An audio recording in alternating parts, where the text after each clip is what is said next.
Uwian na guys! Dito na tayo sa part 4. Ayan, sasakay na kami ng airplane. Uwian na.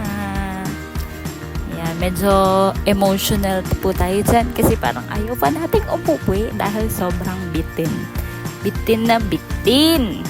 Yun lang ang downside kapag nag-travel agency kayo, hindi kayo makapili ng flight. So, kung ano lang yung ibigay na oras ng flight nyo, yun lang yung gagamitin nyo. Hindi katulad pag ikaw yung mismong nag-book, syempre, parang ima-maximize mo pa yung time, pwede pa sa gabi mag-flight, ganun.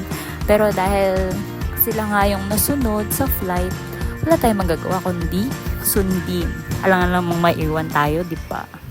So, ayun, I just want to take this moment na parang masarap palang mag-travel pag kasama yung family. Masarap naman mag-travel pag kasama yung mga tropa. Pero pag family, parang iba yung pakiramdam. Parang may achievement unlock, ganun. Kasi parang pag kasama yung tropa, minsan naisip mo, sana makita rin to ng kapatid ko, ng parents ko, yung lugar na yon, ma-experience din nila. Tapos yun, pagka naisama mo sila dun sa lugar na yon, parang ang sarap pala sa feeling. Kahit na ilang araw lang. Parang medyo tumibay ang relasyon. May relasyon. Parang na-strengthen. Parang ganun. Parang basta. Di man kayo perfect family, pero parang mas nag-iba yung tingin nyo sa isa't isa. Sabi nga nila, di ba, pag couple, pagka gusto mong makilala pa or mas makilala pa yung ka-relationship mo, isama mo sa travel kasi doon malalaman yung tunay na ugali. So, ganun din pag family, kahit lagi kayong magkasama, iba pa rin pag yung travel. Saka ang cute ng batang to, naku, gusto kong magkaroon ng gantong baby. Baka naman. At hindi po doon natatapos ang ating buffet. Meron pa tayong part 2. So, ayun, kumain muna kami sa Tongyang. Kung di pa kayo nakaka-try dito, unlimited din siya. Ang kagandahan lang dito, meron silang hot pot. So, mamimili ka ng soup. Ang naalala ko lang, sinigang soup sa kalaksa. Tapos, ilalagay mo yung mga nandyan. Yung mga hilaw, ikaw na bahala. Parang luto-lutoan, ganun. Ikaw na bahalang maglagay. Kung anong gusto mong lahok ng sinigang mo, ng laksa mo. Ayun. Meron din naman silang mga luto na food. Pwede mong kainin kung nagugutom ka na, yung magluto-lutoan, ganun. Ayun, meron din silang dessert, halo-halo, ikaw gagawa ng sarili mong halo-halo. Tapos yung mga maliliit na cake, ayan, yung sinasabi ko, luto-lutoan. Ayan, ang bata tuwang-tuwa. So, birthday pa rin yan ni Papa.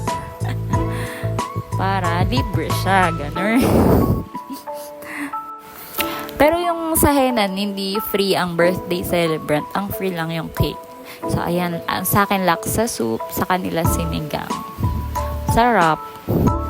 Ayun lang. So, hindi naman kami ganun kayaman. Pero, I advise na sana yung ibang family magbigay din ng time para sa isa't isa, ganyan, travel. Kasi, iba yung feeling, iba yung memories. Yarn.